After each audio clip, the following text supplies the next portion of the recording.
What's going on, guys?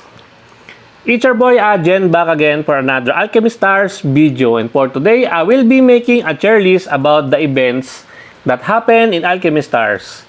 And this is a different kind of tier list where I will be giving my honest opinions on them and how I feel about playing in those events. So let us go to the tier list. So take note that tier lists are pretty much subjective. It varies from person to person. You may agree or disagree with me, and it's fine. And this is purely based on my opinions and my opinions alone. So take it with a big grain of salt. So the tiers are divided into 5 tiers. We have bottom mid, then below mid, then true mid. Mid, as you may know, it is a pretty popular term denoting average or poor quality. And then we have above mid. And then we have the top tier, which is the peak mid. So with all of that being said, let us begin. So starting off with the very first event from the Redicial Range faction, we have here Eye of the Storm. Yes. And this one is true mid for me.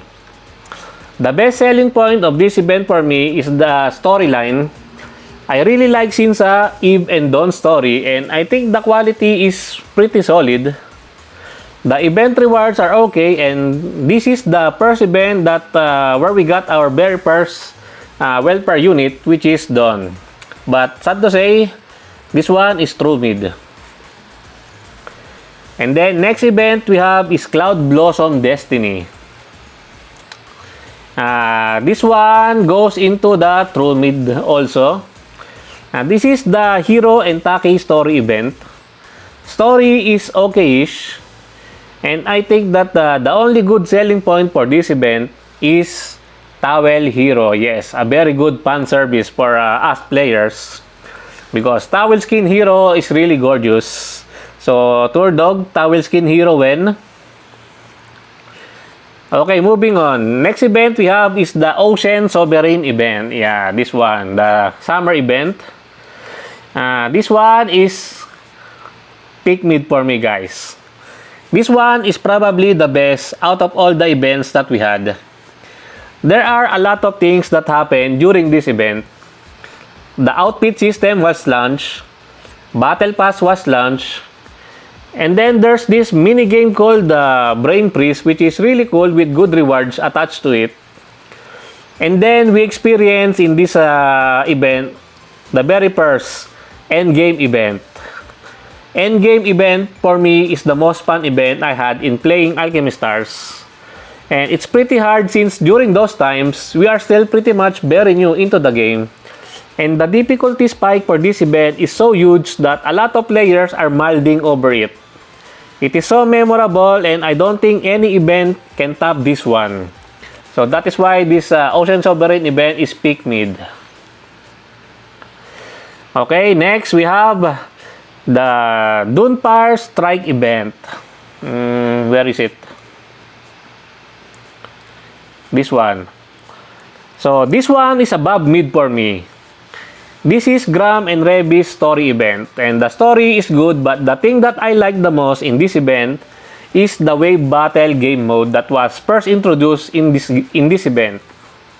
And the wave battles are pretty fun, especially if you have Reby or Gram and maybe Allura, because we have a pre-unit welfare unit here. We got Allura in this event also. And this event is pretty good, pretty nice. It's pretty fun and I like it. That is why I put this one on the above mid. Okay, next. What's the next event after Dunpar Strike? I think we have Letters from the Sky. Yes. This one is mid, true mid, guys. This is Paloma and Naroxel story event. It's okay, but not that much. That's why it's mid. There's really nothing much. It's your usual farming event. There's nothing new future here. That is why true mid. I love Paloma and Naroxel, but it is what it is.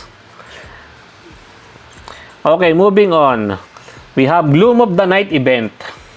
This one is above mid. Yes, this is above mid for me.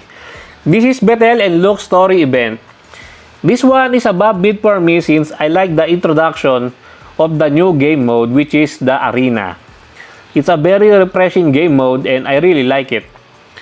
It feels like a testing ground for Tour Dog to see if PvP can work out, but up to this point, there's no telling if they will implement PvP into this game. Although if you are looking for more arena game modes, this game mode sometimes pops up on the dissimulation room. So if you want to battle some arena and play the arena playstyle, the game mode style, go to the dissimulation in the Colossus. Okay, then moving on, next event we have Aurora Eterna. Where is it? Aurora Eterna, which is this is the heady story event. This one is true mid. Even though the story is okay-ish, the command archives makes this event more appealing to me. This simulation, when it first came out, was pretty refreshing and kinda a bit of a challenge and fun. But now that this simulation was permanent into the game, it became pretty boring since the rewards by doing it is not that appealing to many players, including me.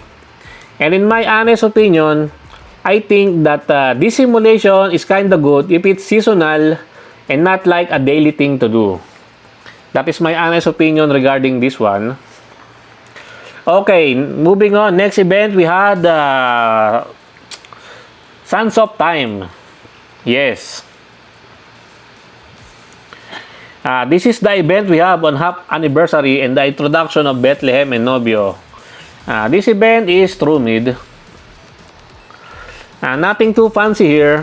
Nothing new except for the mini game quiz, which I'm not fond of because I'm not a fan of quiz in game. And this event is pretty much says it all. That is why true mid. The only saving grace for this event is the pre-Lola, which is pretty good, not gonna lie. He is OP for me, Lola. One of the best welfare unit in the game. Okay, the next event that we have was the Dragon Mage Break. This is the very first collaboration Alchemy Stars has gotten and it is bottom mid. Yes. First collaboration is trash.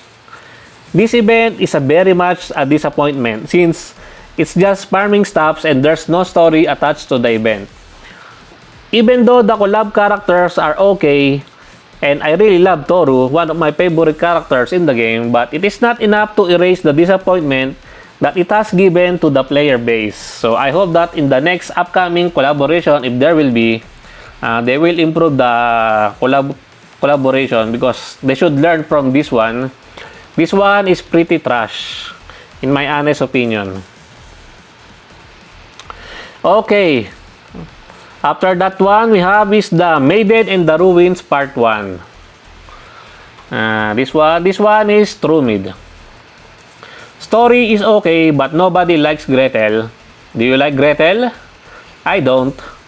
Game mode is boring and it's just the usual stuff of farming stuffs. The only saving grace for this event is Shobon. Yes, the waifu Shobon. Okay, and then next we have the Maiden and the Ruins Neo, which is the part 2 of the Maiden and the Ruins. This one is a hot take. This one is below mid for me. Why?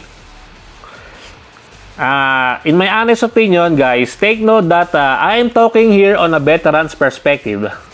So for beginners, this event is heaven since you can easily gain all the rewards from the event. But for veterans like me, this is one of the most anticipated event for me since endgame game mode is back on this event. But all it gave me was disappointment. Don't get me wrong here, guys. The game mode is okay. It is challenging. But the thing that disappoints me the most is that they make it too easy to get all the rewards. Unlike in the previous endgame when it was first released, up until the last day of the event, I am still grinding thinking how to tune or improve my score. But here in this event, I think in 4 or 5 days you can already clear all of the rewards without even sweating. That's how too easy this event is. which is kinda a letdown. And that is not fun.